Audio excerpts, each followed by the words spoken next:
한다든지 아니면 특별하게 다른 영역을만 한다든지 이렇게 남들이 건들지 않는 차별화 포인트를 하면 그때 서비스가 마음에 안 들어 잘 못할 수 있잖아요. 처음엔 잘 못하잖아요. 못해도 왜 괜찮게 되냐면 경쟁자가 그걸 안 하니까 잘 몰라. 그냥 묻어가지고. 근데 여기밖에 제공해 주는 거 없기 때문에. 그러면서 뭘 빨리 익혀야 되죠? 서비스의 품질을 안정화시키는 것들을 되게 중요하죠. 안정화시키고. 그리고 생산 캐파에서 계속 원가 절감하는 역량이 필요되죠. 그래서 니치마켓에서 어느 정도 성공한 다음에 그 다음에 선택할 게 본 시장으로 들어가는데 이때는 원가 우위 전략으로 할지 이때는 차별화 전략일지 그때 선택을 하는 거예요. 그래서 그냥 맨 처음부터 원가 우위 전략이나 차별화 전략으로 선택을 해버리면 문제가 커지고 일단은 시작은 니치마켓에서 시작을 해갖고 진입해서 들어가는 것이 합당하다는 거죠. 물론 이럴 수 있어요. 동일한 니치마켓이지만 세분화시지만 이 시장에서 될 수 있으면 박리담의 스타일은 원가 우위 전략을 쓸지 차별화 전략을 쓸지는 가능하죠. 그 얘기는 뭐냐면 나중에 메인 시장에 들어갈 때도 소위 말하는 원가 우위 전략으로 갈지 차별화 전략으로 갈지는 소위 말하는 연습 시장이기 때문에. 자, 그러면 생각해 볼 점이 있네요. 차별화 우위 전략과 비용 우위 전략을 동시에 추진하는 것이 가능합니까? 기본적인 답은 어렵다. 가능할 때가 있다고 말씀드렸어요. 언제 가능하다? 교환적 혁신 같은 아주 차별화된 혁신 제품들의 서비스가 만들어지면 가능할 수 있어요. 두 번째, IT나 이런 기술을 다른 테크놀로지를 같이 협업해서 썼을 때 가능할 수도 있어요. 근데 전통적인 패턴의 방식으로 갈 때는 그것은 쉬운 부분들은 아니라는 것이죠. 자, 두 번째, 창업자는 포트의 본원적 전략 중에 세 가지. 첫 번째가 뭐였죠? 아까 맨 처음에 뭐부터 시작했죠? 원가 우위 전략, 비용 우위 전략, 원가 우위 전략. 두 번째가 차별화, 세 번째가 집중화. 그러면 창업자라면 이 세 가지 중에 뭐부터 시작하는 게 낫다? 집중화부터 시작하는 거야. 니치마켓부터 들어가는 게 낫다. 그거를 노리고 경험을 쌓아야 된다는 말씀을 드립니다. 다시 한번 정리하면 됩니다. 원가 우위 비용 우위 전략은 기본적으로 낮은 원가를 만들려고 하기 때문에 대량 생산한다든가 아니면 뭐 기타 등등 뭐 특정 기술을 해갖고 뭐 이렇게 다양하게 할 수 있다든가 해야 되는데 이거의 단점은 뭐냐면 어떡하냐 고객의 막 급속도로 변한다든가 이런 걸 잘 못 쫓아갈 수 있어요. 관리를 안 하시는 분들은. 차별화 우위 전략은 점점점 독특하고 우월한 편익을 제공하면서 직접적인 경쟁을 회피하고 차별화된 전략을 추구해 주는 게 좋다라는 건데 질문이 있습니다. 내가 집중화 전략을 썼어요. 그럼에도 불구하고 여기로 가는 게 좋아요? 여기로 가는 게 좋아요? 될 수 있으면? 상황에 따라 다른데. 상황에 따라 다른데? 비용 우위 전략이 더 유리한 거. 비용 우위 전략이 유리한데 문제가 생겼어요. 제가 저기 기업가정신 때 수업을 했는데 우리나라 시장 자체가 점점 줄어들고 있어요. 그게 뭔 얘기냐? 막 인구수가 줄고 사이즈가 줄었기 때문에 박리담의 요소들가 점점 줄어들고 있다는 거예요. 그래서 의도적으로도 포지셔닝을 잡고 이쪽으로 갈 수밖에 없는 구조입니다. 인구 구조에서. 옛날처럼 인구가 팍팍 늘고 그럴 때는 원가 우위 전략을 하면 좋아요. 근데 지금은 그러니까 농업 하시는 분들 같은 경우는 생산 캐파를 잘못 늘려버리면 이게 위험할 수 있다는 거예요. 왜냐하면 플러스 하우스를 더 넓히고 뭐 이런 거 하잖아요. 근데 나중에 되게 힘들어질 수 있다는 얘기죠. 저걸로 돈을 벌 수 있어요. 그걸로 생산물로 돈을 버는 게 아니라 그 하우스를 짓고 개발을 하게 되면 지대 상승 효과가 있어갖고 부동산으로 돈을 벌 수 있어요. 그럼 또 별외 문제니까. 왜냐하면 맹지였는데 맹지를 가지고 개발을 하고 그러면 또 좋아지고 그다음에 특히 6차 산업화하고 거기 가공시설들하고 체험장하면 또 용도가 변경을 해야 되잖아요. 용도 변경이 일어나고 그러면 지대가 많이 상승하거든요. 많이 상승. 그러니까 그런 걸로 해서 오히려 엉뚱한 걸로 돈을 벌게 될 가능성이 있는 거죠. 원래 의도했던 거 아니네. 소위 말하는 개발이 돼서 이렇게 되는 거죠. 그런 영업 외에 일어나는 예, 영업의 소득인데 농업에서 영업의 소득이 본소득처럼 되는 경우들이 너무 많다는 거예요. 특히 근교농업, 도시농업 쪽에 도시농업 쪽거든요. 그래서 제가 보면 여기 문산 쪽에서 농업하시는 분들은 뭐 다들 그냥 농사로 돈 버신 게 아니라 땅으로 돈을 올려 되는 경우들이 있더라 말씀입니다. 훨씬 더 하시죠. 예? 훨씬 더 보시면 자세히 소득층하고 따다리 좀 크니까 저도 엄청나게 큰 산을 보고 있어요. 근데 그게 어디 있냐면 화계도에 있어요. 우리 내려왔거든요. 근데 가문의 산이 있대요. 그래서 제가 어렸을 때도 그뭐 이북 오도청에서 뭐 면민의 뭐 이런 거 하더라고요. 어렸을 때 갔었어요. 그래서 보면 거기 보면 군수 면장 이런 거 다 있어요. 한국에서. 네, 그 도지사도 막 정해놓고. 지금은 없는 것 같은데 지금 없나요? 옛날에 보면 명예 보좌사가 다 있었어요. 또 저기 장충동 그쪽에 그 건물들이 있어요. 그래서 제가 체육대 과목 하고 그래서 저희 어르신한테 맨날 들었던 얘기가 통일되면 우리 땅 찾아라. 저희 우리 가면 뭐 어디 있다. 뭐 그 얘기를 들었던 기억이 있죠. 예. 우리 집 산이 있다. 뭐 이런 얘기를 들었던 기억이 납니다. 어찌됐든 집중화절 그래서 지금 어찌됐든 지금 새롭게 벤처기업을 시작하거나 사업을 시작할 때는 넓은 시장을 목표로 하는 것보다는 특정한 니치마켓을 타겟으로 시장을 시작하는 것이 좋다라는 것입니다.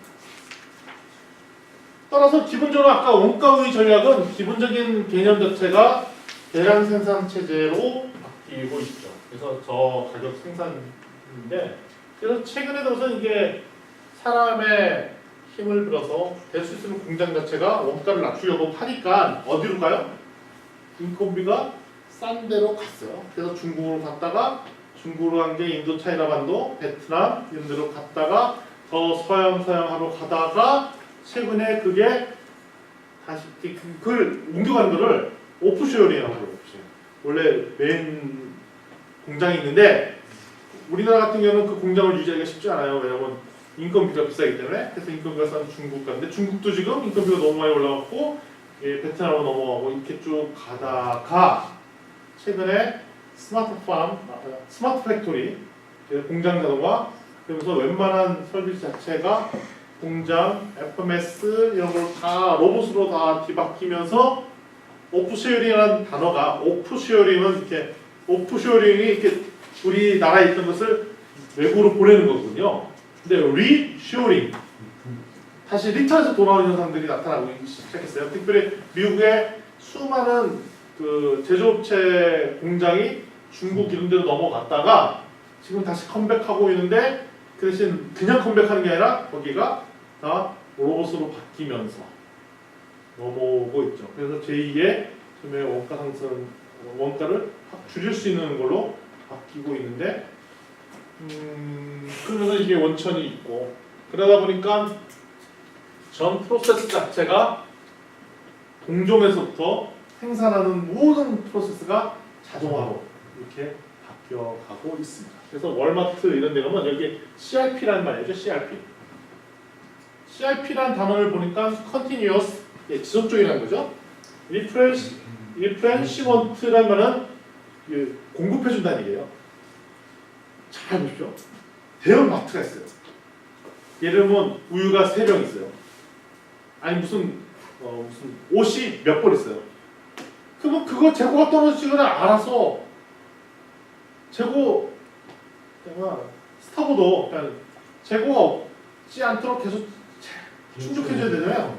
충족해주는데 그게 쉬운 일이 아니에요. 왜냐면 여기 재고가 떨어지려면 거기다가 협력업체에다가 공급하는 데 전화를 해서 주물러 갖고 와야 되는데 이 납기이 다 다르거든.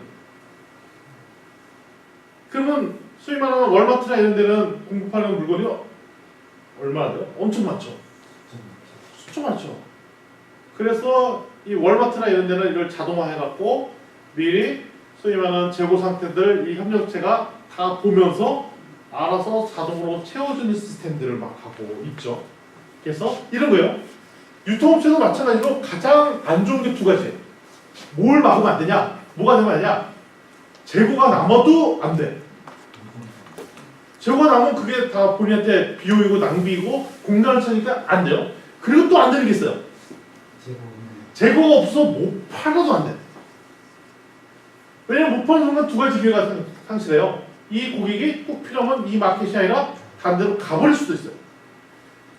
그래서 이 유통업체의 핵심은 그렇다고 넉넉하게 재고를 가져가니 그게 안 팔렸다가는 다 비용으로 넘어가고, 그렇다고 이거 항상 적정하게 맞추는 것이 되게 중요한데, 문제는 제품의 종류 수도 엄청 많고 이거에 납기 하는 것도 납기 시키는 다 너무 많기 때문에 이거 관리하기 너무너무 어렵다는 거예요. 그래갖고 이거를 자동화하고 있는 시스템들을 도입하는 거가 바로 이걸 보면 원가의 전략을 쫓아가는 게 쉬워 보여요? 어려워요?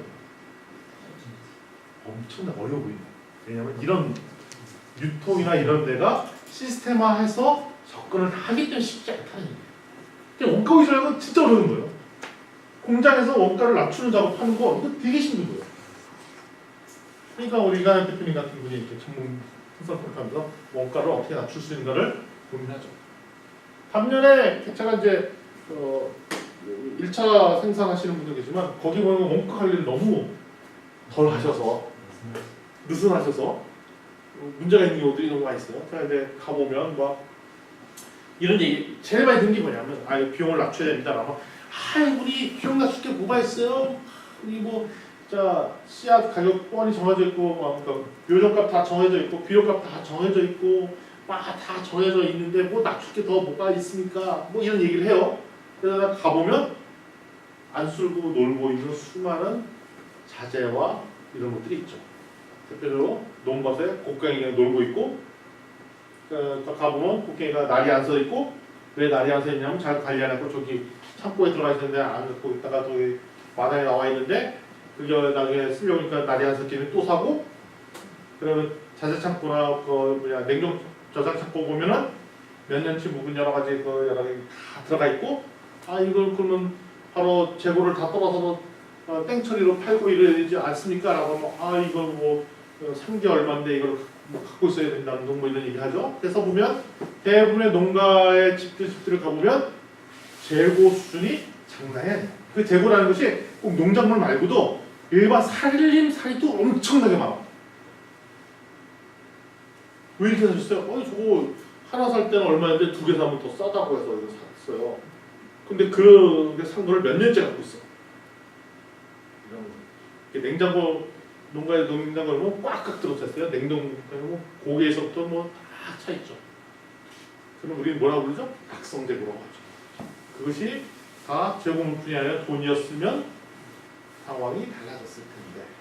그러니까 제가 보기에는 이 원가 관리하는 거가 대기업을 쫓아가서 잘하는 건 되게 쉽지 않지만 퍼스널하게 개인적으로도 할 수 있는 여지가 되게 많이 있더라고요.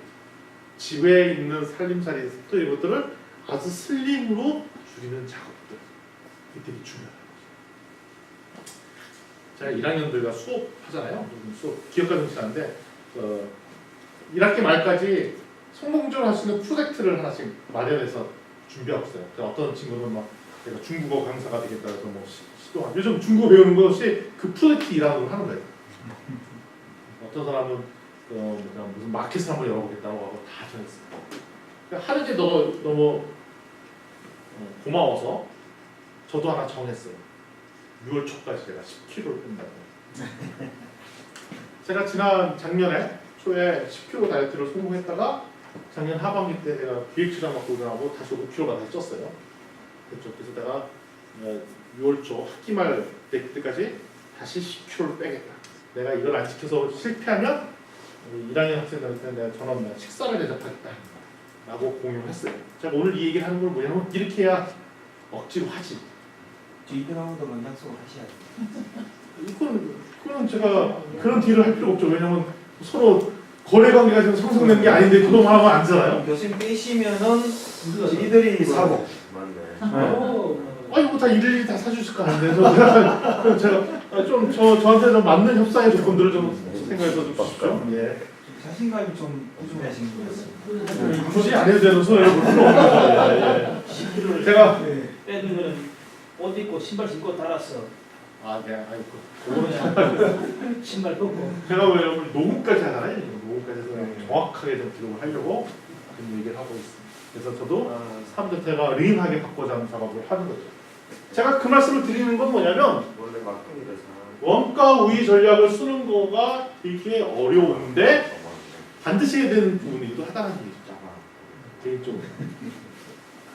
두 번째가 아까 차별화라고 했죠. 차별화. 최근에서 차별화 포인트가 결국은 기술을 잘 섞어서 차별화를 많이 합니다. 예를 들면 대표적으로 오티스 엘리베이터라는 회사가 있어요. 오래됐어요. 오티스 엘리베이터잖아요. 저기 일산전 네, 사갔죠. 일선전 사갔던 오티스 엘리베이터가 있어요. 전 세계적으로 가장 오래된 엘리베이터 중에 하나인데 회사가 언제 세웠냐면 1853년도. 그러니까 몇 년 내요? 160년, 165년. 대단한 회사죠. 근데 여기 보니까 이런 거죠. 이게 한 20년 전 얘기인데 지역 경쟁사가 막 난립하게 됐대요. 그러니까 서비스 품질을 때리고 그다음에 엘리베이터 공장에도 문제 생기고 그래서 수많은 사람들한테 지역사업처럼 서비스 인력을 다 갖고 있기는 쉽지 않고 고장날 때 고치도 가야 되고 뭐 이런 것들이 있어서 이 사람들이 기술을 투자했어요. 왜냐면 오티스 엘리베이터의 그 메인 타워 그 기계마다 센서링이나 좀 인공지능 기법을 좀 넣어갖고 생긴 뭐냐면 자가적으로 문제가 생긴거나 이런 미리 문제가 생기면 거기다 벨 누르고 이러면 이제 거기에 뭐 관리사무소나 이런 데 가서 이제 고쳐달라고 하잖아요. 그거 하기 전에 조짐들이 있다. 조짐들이 있는 것을 미리 캡처를 하고 이거를 실시간으로 문제가 터지면 직접 소비자가 안 눌렀는데도 불구하고 오티스 본사로 이렇게 가면 본사에서는 거기에 최적에 가까이 있는 AS한테 자동으로 이렇게 가서 대응할 수 있는 전략들을 했죠. 이걸 했던 이유는 뭐냐면 서비스 요원을 무한대로 늘리기는 잘 좋은 양대에서 서비스맨을 늘리면 되잖아요. 근데 서비스맨을 무한대로 늘리기 쉽지 않기 때문에 적정한 서비스 요원과 잘하려면 체적으로 분배해서 갈 수 있도록 하고 미리미리 알아서 대응할 수 있도록 해주는 체제를 가르쳐주자. 그러니까 기술이 들어간 거죠. 기술. 그래서 이 말씀을 들어간 건 뭐냐면 차별화를 이루기에 가장 좋은 전략 중에 하나가 기술을 적절하게 잘 맞춰서 써주면 그것이 고도의 하이텍이 될 수도 있다라는 거죠. 자, 이렇게도 할 수 있다는 말씀들을 드릴 수 있도록 하겠습니다. 예를 이럴 수 있어요. 로컬 푸드 음식을 바로 그때 먹었으면 좋겠다라는 사람들이 있죠. 서울에 그런 사람들이 있습니다. 근데 마트에 가서 로컬 푸드나 아니면 친환경 푸드를 사 먹기에는 퇴근하고 오면 바빠서 힘들 수도 있어요. 이런 생각 해본 적 있지 않으세요? 내가 저녁 때 주문하면 아침에 문 앞에 와 있으면 좋겠다. 그게 현실적으로 불가능하잖아요. 저녁 때 내가 내일 아침에 먹을 걸 식자재를 주문하면 요리하기 직전에 문에 와 있어. 쉽지 않잖아요? 가능해? 요즘 그렇게 합니다. 근데 요즘 그렇게 한다에 그 회사들이 나타나기 시작했죠.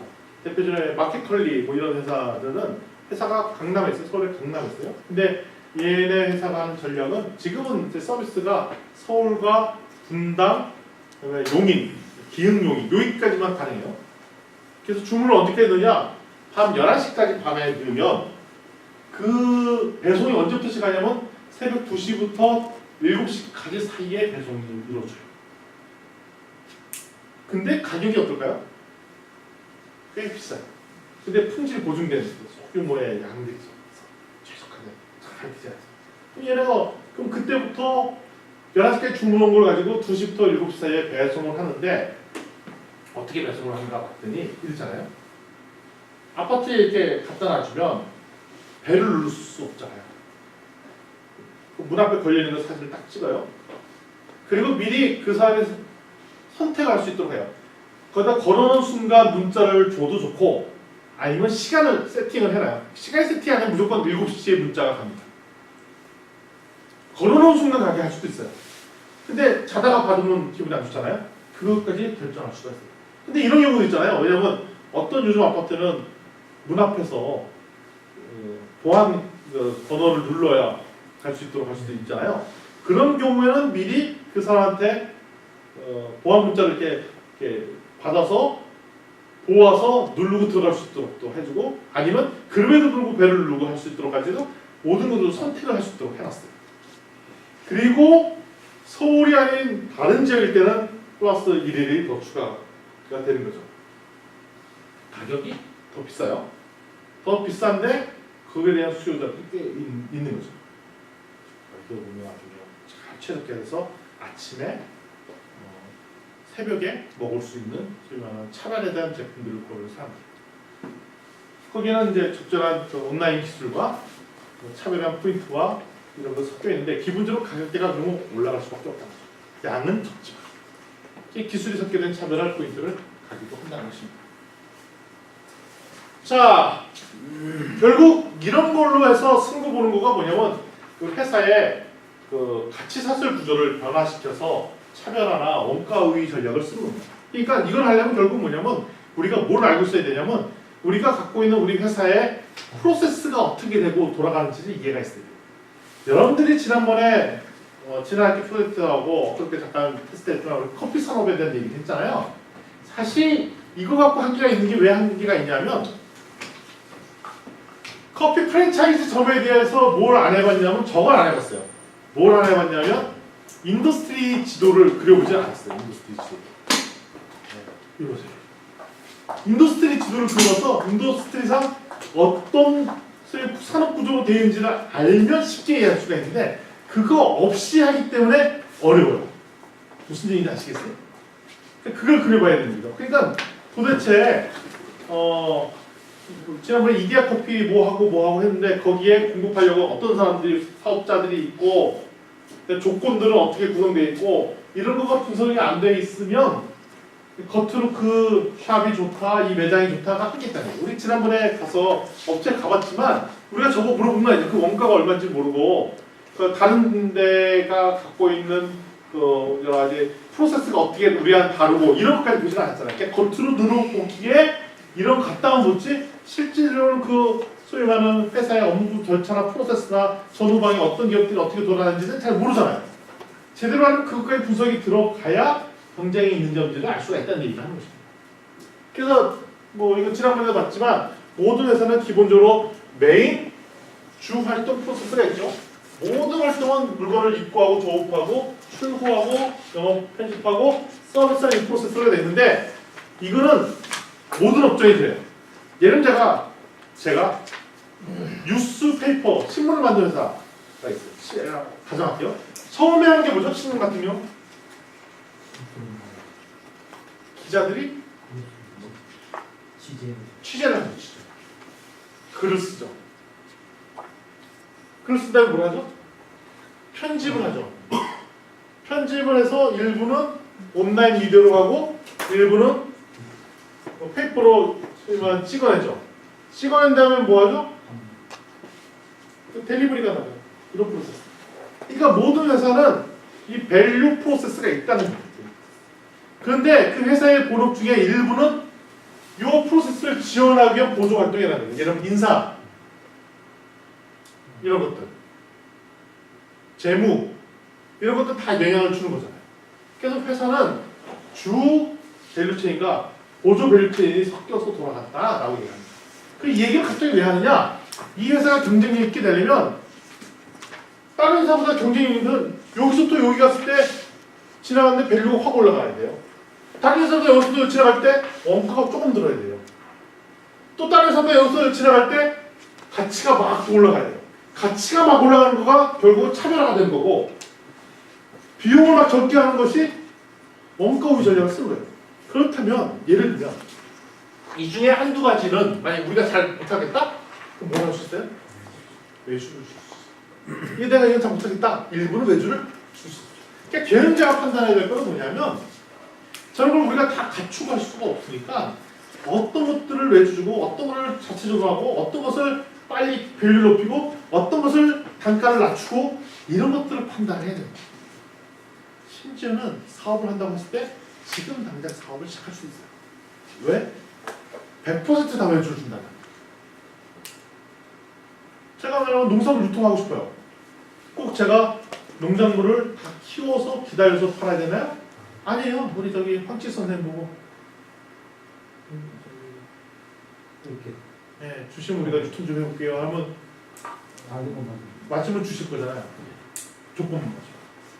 우리가 계속 내가 들깨 안 해도 되잖아요. 그래서 제가 나중에 만약에 들깨를 키워서 판매하고 싶은 마음이 있어요. 그럼 그것도 키워놓고 하는 것보다 오히려 반대로 팔아보고 시작. 팔아보고 씹어보는 게 더 좋을 수 있어요. 이게 맞습니다. 도전계 이게 맞습니다. 그게 맞죠. 왜냐면 팔아봤더니 만들어봤더니 파는 게 너무 어려워. 물론 이제 B2B로 가거나 이럴 때 좀 다를 수 있고. 그러면 오히려 더 힘들 수가 있어요. 그래서 자기가 모든 걸 다 안 갖추고도 할 수 있다는 거지. 그러려면 뭐가 돼야 되냐? 그 내가 들어가려는 타겟 업종에 도대체 업무 프로세스가 어떻게 들어가고 산업 구조가 어떻게 되는지를 우리 이정희 센터장 같은 경우는 도대체 이 아열대 채소를 먹는 사람들의 수요가 진짜로 어떻게 되는지, 이 시장 구조가 어떻게 되는지, 마켓들이 어떻게 있는지, 그 판매가 진짜 이루어지고 있는지, 그러면 그거 없는 지역에 있는 사람들이 이걸 먹고 싶어서 어떤 행동들을 하는지에 대한 분석들이 돼야 되고, 이걸 수입업자가 있다면 수입업자들한테 결국은 얼마에 받아서 얼마나 넘어와서 거기서 마진을 어떻게 보고 있는지가 조사가 되면 뭐가 보이느냐? 빈 구멍들이 보일 수가 있죠. 이게 사업의 할 때의 기본적이에요. 근데 보통은 어떻게 하느냐? 내가 그냥 정해요. 뭘로? 느낌. 누가 한번 얘기했어. 뭐 해봐? 알았어. 아까 5포스 분석한다 그랬죠? 그거 없이 그냥 정해요. 정하고 일단 만들어. 왜? 느낌이 좋은 거. 그래서 그냥 팔아봐. 대표적인 분이 여기 1층에 계시잖아요. 지난 학기 여러분 도와주잖아요. 예, 웜시스 발딱하게 생긴 거. 몇 분 사셨어요. 아니셨지만 사주셔. 그때 재고가 꽤 있었는데 재고를 그냥 다 완판을 해버렸어요. 여러분들 사주시고요. 누구 사신 분 계시죠? 사셨고. 좋아. 사셨죠? 세 개나 샀어. 3개 사셨어요? 발을 발레. 왜 사셨어요? 발을 온도. 필요한 것도 있고 겨울에서 원하고 싶은 거. 발바닥을 다 제품도 해야 있다고. 발 온도. 바로 근데 제가 왜 그거 만들었냐고 물어보니까 그거 그냥 될 것 같아서 그냥 했다는 거예요. 그럼 그거에 대한 수요자가 소비자나 이런 반응 받냐니까 아니 그냥 만들면 팔릴 거라고 생각했다는 거예요. 그것도 돈까지 줄여갖고 돈 펀딩 받아갖고 해갖고 한때 빚을 부채를 많이 져갖고 그거 갚느라고 고생을 많이 했다가 지금 좀 상황이 좋아졌죠. 이런 하는 게 있어요.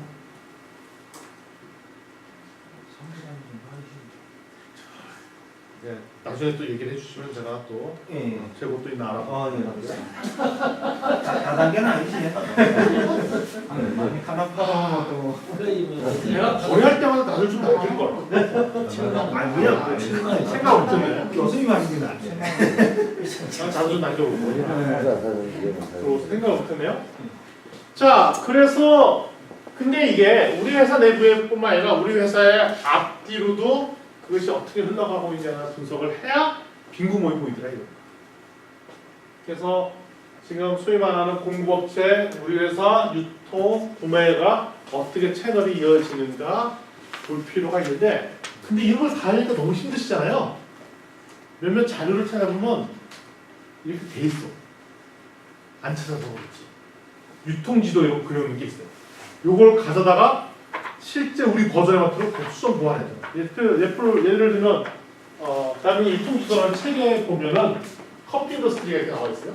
예를 들면 커피 원두랑 생산지가 어디가 있고 여기서 술커피랑 원두커피를 받아다가 여기에는 어떤 업체들이 이렇게 리스트 나와 있고 여기를 프랜차이즈 본부에서 어디로 가서 이렇게 한다는 거랑 자료를 보면 여기 시장 규모들이나 이런 것들이 다 조사가 되어 있어요. 이런 데이터를 봐야 어디로 들어가서 어떤 사업들을 해야 되는지에 대한 감들이 생깁니다. 근데 이거를 안 보고 그냥 들어가시죠. 그리고 이 사업이 좀 더 커질지 어디가 힘들어지는지에 대한 분석을 해서 가장 좋은 데는 처음에 사업 시작할 때는 아까 BCG 매트릭스에서 어디서부터 시작하는 게 맞냐 하면 그 물음표 있잖아요. 물음표. 문제야. 뜨고 있는데 거기서 또 시작을 해서 스탄을 만드는 거예요. 스탄을 만들어서 캐시카우로 가는 거죠. 처음부터 맨 처음에 캐시카우로 들어가는 거는 거의 불가능해요. 왜냐면 캐시카우는 성장률이 이제 낮아졌어요. 성장률이 낮아졌다는 얘기는 그 시장에 벌써 판이 다 짱이 있다는 얘기예요.